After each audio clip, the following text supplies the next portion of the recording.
بسم اللہ الرحمن الرحیم۔ ہرقل شاعروم کا قصہ۔ ہرقل شاعروم نے ان کے پاس قریش کے قافلے میں ایک آدمی بلانے کو بھیجا، اور اس وقت یہ لوگ تجارت کے لیے ملک شام گئے ہوئے تھے، اور یہ وہ زمانہ تھا جب رسول اللہ صلی اللہ علیہ وسلم قریش اور ابو سفیان سے ایک وقتی عہد کیا ہوا تھا۔ جب ابو سفیان اور دوسرے لوگ ہرقل کے پاس ایلیہ پہنچے، جہاں ہرقل نے دربار طلب کیا تھا، اس کے گرد روم کے بڑے بڑے لوگ، علماء، وزراء، امراء بیٹھے ہوئے تھے۔ ہرقل نے ان کو اور اپنے ترجمان کو بلایا، پھر ان سے پوچھا کہ تم میں سے کون شخص مدعی رسالت کا زیادہ قریبی عزیز ہے؟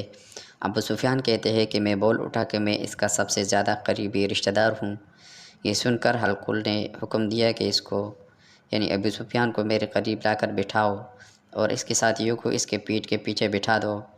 پھر اپنے ترجمان سے کہا کہ ان لوگوں سے کہہ دو کہ میں ابو سفیان سے اس شخص یعنی محمد صلی اللہ علیہ وسلم کے حالات پوچھتا ہوں۔ اگر یہ مجھ سے کسی بات میں جھوٹ بول دے تو تم اس کا جھوٹ ظاہر کر دینا۔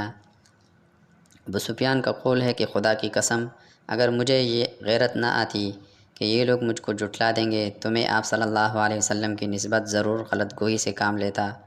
خیر، پہلی بات جو ہرقل نے مجھ سے پوچھی وہ یہ کہ اس شخص کا خود خاندان تم لوگوں میں سے کیسا ہے؟ میں نے کہا وہ تو بڑے اونچے عالی نسب والے ہیں۔ کہنے لگا اس سے پہلے بھی کسی نے تم لوگوں میں ایسی بات کہی تھی؟ میں نے کہا نہیں۔ کہنے لگا اچھا، اس کے بڑوں میں کوئی بادشاہ ہوا ہے؟ میں نے کہا نہیں۔ پھر اس نے کہا بڑے لوگوں نے اس کی پیروی اختیار کی ہے یا کمزور لوگوں نے؟ میں نے کہا نہیں، کمزوروں نے۔ پھر کہنے لگا اس کی تابعداری روز بڑھتی جاتی ہے یا کوئی ساتھی پھر بھی جاتا ہے؟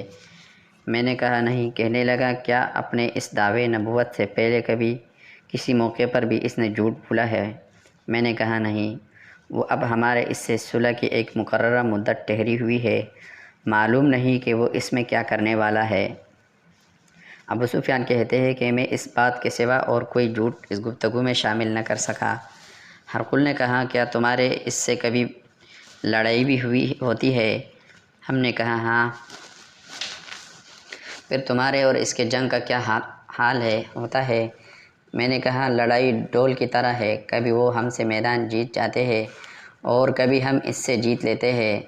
ہرقل نے پوچھا وہ تمہیں کس بات کا حکم دیتا ہے؟ میں نے کہا وہ کہتا ہے کہ صرف ایک اللہ ہی کا عبادت کرو، اس کا کسی کو شریک نہ بناؤ، اور اپنے باپ دادا کے شرک کی باتیں چھوڑ دو، اور ہمیں نماز پڑھنے، سچ بولنے، پرہیزگاری اور صلہ رحمی کا حکم دیتا ہے۔ یہ سب سن کر پھر ہرقل نے اپنے ترجمان سے کہا کہ ابو سفیان سے کہہ دو کہ میں نے تم سے اس کا نسب پوچھا تو تم نے کہا وہ ہم میں عالی نسب ہے، اور پیغمبر اپنی قوم میں عالی نسب ہی بھیجا دیا کرتا ہے۔ میں نے تم سے پوچھا کہ دعوی نبوت، یہ بات تمہارے اندر اس سے پہلے کبھی اور نے بھی کہی تھی؟ تو تم نے جواب دیا کہ نہیں۔ تب میں نے اپنے دل میں کہا کہ اگر یہ بات اس سے پہلے کسی نے کہی ہوتی تو میں سمجھتا کہ اس شخص نے بھی اس بات کی تقلید کی ہے جو پہلے کہی جا چکی ہے۔ میں نے تم سے پوچھا کہ اس کے بڑوں میں کوئی بادشاہ بھی گزرا ہے؟ تم نے کہا نہیں۔ تو میں نے دل میں کہا کہ ان کے بزرگوں میں کوئی بادشاہ ہوا ہوگا، تو کہہ دو کہ وہ شخص اس بہانے اپنے آباء و اجداد کی بادشاہت اور اس کا ملک حاصل کرنا چاہتا ہے۔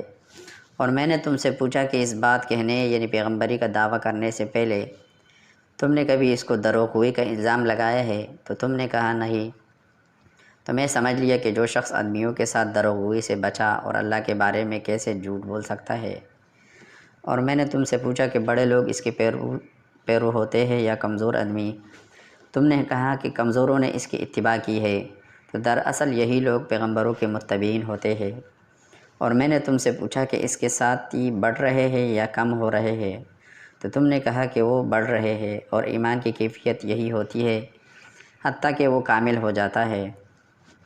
اور میں نے تم سے پوچھا کہ آیا کوئی شخص اس کے دین سے ناخوش ہو کر مرتد بھی ہو جاتا ہے؟ تم نے کہا نہیں۔ تو ایمان کی خاصیت بھی یہی ہے، جن کے دلوں میں اس کی مسرت رچ بس جائے وہ اس سے لوٹ نہیں سکتے۔ اور میں نے تم سے پوچھا کہ آیا وہ کبھی عہد شکنی کرتے ہیں؟ تم نے کہا نہیں۔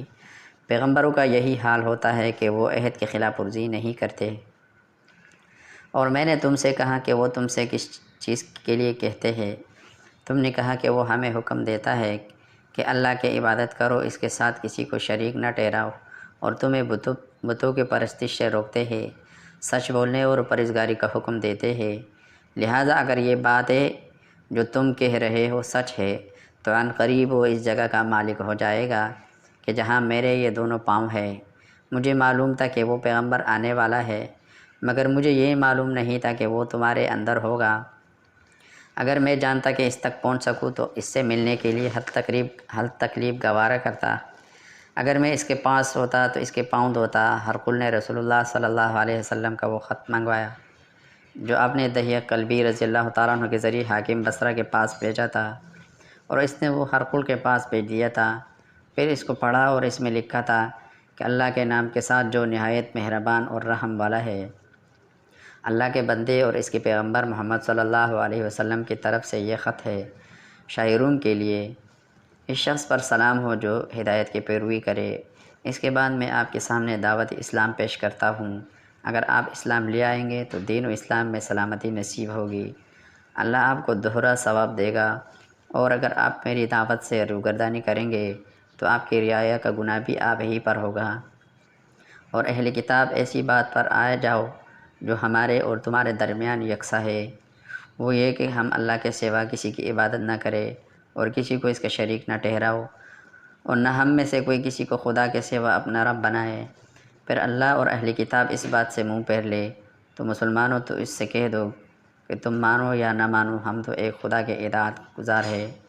ابو سفیان کہتے ہیں کہ ہرقل نے جو کچھ کہا تھا کہہ دیا اور خط پڑھ کر فارغ ہوا تو اس کے ارد گرد بہت شور و غوغا ہوا، بہت سے آوازیں اٹھی اور ہمیں باہر نکال دیا گیا۔ تب میں نے اپنے ساتھیوں سے کہا کہ ابو کبشہ کے بیٹے ان حضرت صلی اللہ علیہ وسلم کا معاملہ تو بہت بڑھ گیا، اس سے بنی اصفر روم کا بادشاہ بھی ڈرتا ہے۔ مجھے اس وقت سے اس بات کا یقین ہو گیا کہ حضور صلی اللہ علیہ وسلم عن قریب غالب ہو کر رہیں گے، حتیٰ کہ اللہ نے مجھے مسلمان کر دیا۔ راوی کا بیان ہے کہ ابن ناطور ایلیہ کا حکیم ہرقل کے مصائب اور شام کے نصارہ کا لاٹ پادری بیان کرتا تھا کہ ہرقل جب ایلیہ آیا ایک دن صبح کو پریشان اٹھے اور اس کے درباریوں نے دریافت کیا کہ آج ہم آپ کے حالت بدلی ہوئی پاتے ہیں، کیا وجہ ہے؟ ابن ناطور کا بیان ہے کہ ہرقل نجومی تھا، علم نجوم میں وہ پوری مہارت رکھتا تھا۔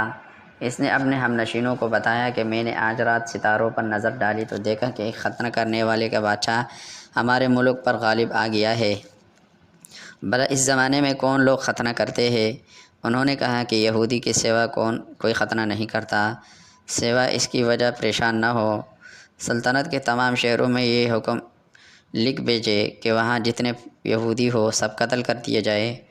وہ لوگ اپنے باتوں میں مشغول تھے۔ ہرقل کے پاس ایک آدمی لایا گیا جسے شاہ غسطان نے بھیجا تھا۔ اس نے رسول اللہ صلی اللہ علیہ وسلم کے حالات بیان کیے۔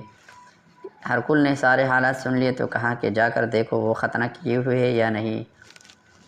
انہوں نے اس سے دیکھا تو بتلایا کہ وہ ختنہ کیا ہوا ہے۔ ہرقل نے اس شخص سے عرب کے بارے میں پوچھا تو اس نے بتایا کہ وہ ختنہ کرتے ہیں۔ تب ہرقل نے کہا کہ یہی محمد صلی اللہ علیہ وسلم ہے، اس امت کے بادشاہ ہے جو پیدا ہو چکے ہیں۔ پھر اس نے اپنے ایک دوست کو رومیہ خط لکھا اور یہ بھی علم نجوم میں ہرقل کی طرح ماہر تھا۔ پھر وہاں سے ہرقل حمص چلا گیا۔ ابھی حمص میں نکلا نہیں تھا کہ اس کے دوست کا خط اس کے جواب میں آیا کہ اس کے راہ بھی حضور صلی اللہ علیہ وسلم ظہور کے بارے میں ہرقل کے مواقف تھے کہ محمد صلی اللہ علیہ وسلم واقعی پیغمبر ہے۔ اس کے بعد ہرقل نے روم کے بڑے آدمیوں کو اپنے خمس کے محل میں طلب کیا اور اس کے حکم سے محل کے دروازے بند کر لیے گئے۔ پھر وہ اپنے خاص محل سے باہر آیا اور کہا اے روم والو، کیا ہدایت اور کامیابی میں کچھ حصہ تمہارے بھی ہے؟ اگر تم اپنے سلطنت کا بقا چاہتے ہو تو پھر اس نبی صلی اللہ علیہ وسلم کی بیعت کر لو اور مسلمان ہو جاؤ۔ یہ سننا تھا کہ پھر وہ لوگ وحشی گدھوں کی طرح دروازوں کی طرف دوڑے مگر انہیں بند پایا۔ آخر جب ہرقل نے اس بات سے اس کی یہ نفرت دیکھی تو اس کے ایمان لانے سے مایوس ہو گیا تو کہنے لگا کہ ان لوگوں کو میرے پاس لے آؤ۔ جب وہ دوبارہ آئے تو اس نے کہا میں نے جو بات کہی تھی اس سے تمہارے دینی پختگی آزمائشی مقصود تھے، وہ میں نے دیکھ لیا۔ تب یہ بات سن کر وہ سب کے سب اس کے سامنے سجدے میں گر پڑے اور اس سے خوش ہو گئے۔ بالآخر ہرقل کی آخری حالت یہ رہی۔ اب عبداللہ کہتے ہیں کہ اس حدیث کو صالح بن کیسان، یونس اور معمر نے بھی زہری سے روایت کی ہے۔ صحیح بخاری حدیث نمبر 7۔ اللہ تعالیٰ سننے کی اور عمل کرنے کی توفیق نصیب فرمائے۔